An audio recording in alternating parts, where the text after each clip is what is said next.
Bonjour tout le monde, comme vous le savez, une des voitures mythiques pour moi, qu'il a toujours été, c'est la Ford Mustang. Alors aujourd'hui, je vous fais faire le tour du propriétaire, même si elle n'est pas à moi, mais je vous fais quand même faire le tour du propriétaire. Donc, je commence par le moteur. Alors, ce modèle-là, c'est le modèle 2013.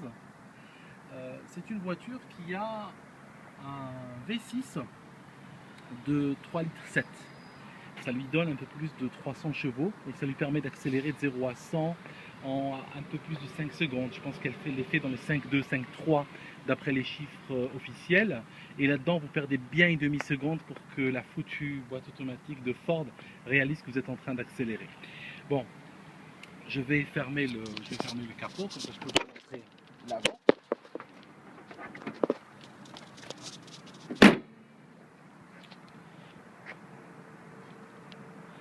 Donc voilà la gueule que ça a de l'avant, c'est assez agressif. J'aime bien le cheval, en fait, c'est le Mustang, c'est lui qui donne son nom à ce véhicule en fait. Et je viens par là, on a des pneus qui font ici 17 pouces. Ils sont un peu gonflés, j'aime bien comme ils dépassent la jante, ça fait un petit peu effet ballon. Ça freine assez brutalement. Tout à l'heure j'étais dans le soleil, j'ai pas vu un feu rouge, je l'ai vu à la dernière minute. Je réalisais même pas qu'il y avait un feu tricolore. Et quand je l'ai vu, non seulement je me suis rendu compte de son existence, mais je me suis rendu compte aussi qu'il était au rouge. Je freinais brutalement, j'avais une pizza à emporter. Elle était pliée à l'intérieur de sa boîte quand je suis arrivé à la maison. La pizza occupait la moitié de la boîte. Donc pour vous dire que c'est quelque chose qui freine très très très fort. Donc le coffre, alors le coffre c'est pas énorme, hein. Il faut pratiquement des ruses de sioux pour faire rentrer une valise de dimension normale. C'est pas vraiment fait pour voyager en famille. Il y a cette chose ici, dans la Loire, ici, c'est quelque chose d'obligatoire dans tous les véhicules. Si jamais vous êtes enfermé dans le coffre, vous pouvez vous en servir pour sortir. Il suffit de tirer et vous pouvez être dehors. Alors, il y a 4 places. Les places arrière, je dirais que c'est des places un petit peu virtuelles, dans le sens où si vous regardez, si vous voyez le siège avant droit est un peu récliné, regardez l'espace qui reste pour les jambes. Donc pratiquement rien, il n'y a même pas de quoi passer la main.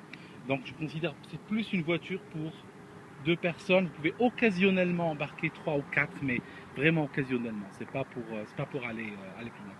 Les roues arrière, c'est les mêmes que les roues avant en fait. C'est des Michelin ici. Et il faut savoir que le moteur attaque les roues arrière ici, bien sûr. C'est pas les roues avant. Autrement, ça n'aurait aucun intérêt. Alors ici, si on arrive là, vous pouvez voir la vision que vous avez de là. Tout ce qui a l'air en métal, c'est un petit peu la philosophie de Ford pour cette voiture, tout ce qui a l'air en métal est du métal. Donc ça par exemple, c'est métallique et le problème c'est que quand elle est garée au soleil, c'est extrêmement brûlant et j'ai du mal, quand mes mains touchent ici, je me brûle. Donc il faut bien un quart d'heure, 20 minutes de clim avant que le moteur ne soit froid. Alors, avant que le volant ne refroidisse, je veux dire. Alors ici, vous pouvez voir un peu quelque chose qui n'a jamais changé depuis le début de cette voiture. C'est les anciens indicateurs. On a la vitesse ici. Et puis on a de l'autre côté, on a donc les tours. Celle-ci, elle est automatique. Vous pouvez voir, vous avez P, c'est le parking, R pour marche arrière, etc. Il y a un mode pour conduire normalement, il y a un mode sport. Et là, c'est pour arrêter le système qui permet de faire en sorte qu'elle dérape pas trop, etc. Qu'est-ce que je voulais vous montrer encore? J'aime bien le clignoteur parce que si vous regardez ici pour signaler, vous avez 3 lumières. Et j'aime bien quand elle s'allume en séquence. Alors, si je la compare par rapport à celle que je vous ai montrée la dernière fois, celle de la dernière fois c'était une Ford Mustang, c'était ce qu'on appelle la GT qui est plus puissante. Elle a un moteur de 5 litres au lieu de 3,7 et elle dégage 412 chevaux au lieu de 305 sur celle-là. Elle accélère légèrement plus vite, elle est sous la barre des 5 secondes pour le 0 à 100. Et vous allez être surpris, je trouve l'autre, donc la plus puissante, moins casse-gueule que celle-là. Dans le sens où ce V6 il est extrêmement traître, c'est-à-dire qu'on ne réalise pas à quel point il est puissant. Et dans un virage par exemple, ça m'est arrivé l'autre jour, je prenais un virage, c'est une sorte d'autoroute, elle était inclinée, j'ai rajouté un peu les gaz et ça m'a quand même rajouté facilement 30-40 km/h sur la vitesse, un peu plus vite que ce que je m'étais attendu. Et c'est vrai que j'ai mordu un peu au-delà de la ligne blanche qui fait le côté de la route.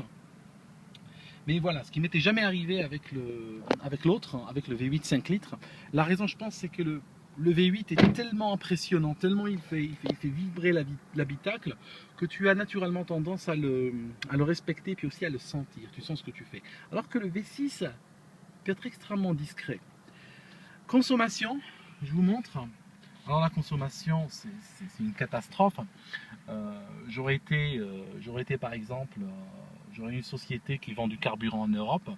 Je vous aurais donné la voiture gratuitement si vous vous engagez à acheter le fuel chez moi.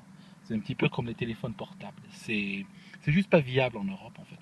Regardez, là j'ai une moyenne de 10 litres,4 au 100. Et si je démarre le moteur, on va attendre que ce message disparaisse. Là, vous voyez on a 0 à 30 litres au 100.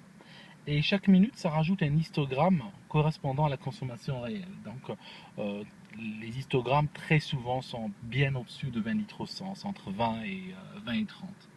C'est seulement en autoroute qu'ils descendent un peu. On a un système ici propulsé ou alimenté ou fabriqué par Microsoft, si vous voulez. Donc c'est quelque chose qui plante assez souvent, comme vous pouvez imaginer. C'est fait par Microsoft, donc c'est la marque de fabrique. Ça, c'est la température aujourd'hui. Et en fait, ce système-là, il permet de lire les clés USB, d'avoir la radio. Attendez, je vais mettre la radio, je la mets rarement. Enfin, attendez, je vais essayer ça. Donc, je mets la radio. Et on aura plutôt le Sirius.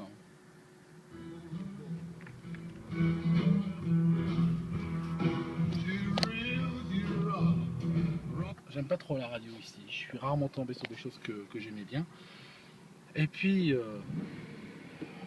voilà, là je dois, si vous regardez ici à droite, j'ai pratiquement plus de carburant. Pourtant, j'ai mis le plein avant-hier seulement. Avant-hier en fin de journée. Et vous voyez, je suis déjà presque à sec. Je vous parlais des histogrammes. Voilà un deuxième qui vient d'apparaître. Là, on est à l'arrêt, donc bien sûr, ça va créer des histogrammes qui touchent toujours le 30. Mais si on commence à rouler, ça va changer. En fait. Alors, un truc intéressant, attendez, je vous montre. Un truc intéressant, c'est que si je regarde, attendez, faut que je tourne le volant. Le volant est très lourd. Alors, le volant, ça signifie l'objet, je ne parle pas de la direction. Le volant est très lourd, donc carrément, selon comment vous avez réglé la chose, je vous montre le menu, il y a énormément de menus possibles et imaginables. Par exemple, je vais dans Setting ici, je choisis le véhicule, et puis là, je choisis la direction, et là, j'ai Sport, et puis j'ai Confort aussi. Alors, le truc, c'est que j'aime pas la conduire avec confort parce que le volant est tellement léger que vous pouvez lui renverser la gueule sans même vous rendre compte. Vous pouvez aller de butée à butée en volant sans vous rendre compte que vous êtes en train de faire le moindre effort. Le retour d'effort est extrêmement faible, alors que je trouve que sur route, c'est ce qui me permet de sentir un peu le retour du volant, le poids du volant dans les virages et tout, me permet de sentir ce que je suis en train de faire. Si je le mets sur confort, je ne sens pas du tout ce que je suis en train de faire et ça me crée une sorte de sentiment d'insécurité. Donc voilà. C'était le tour de la Ford Mustang. Autrement, le toit, bon, je peux le replier aussi. Et puis, généralement, c'est seulement en fin de journée que je l'ouvre parce que sinon, le soleil m'éclate la tête. Voilà les gars. Donc, j'espère que ce tour vous a plu. Et puis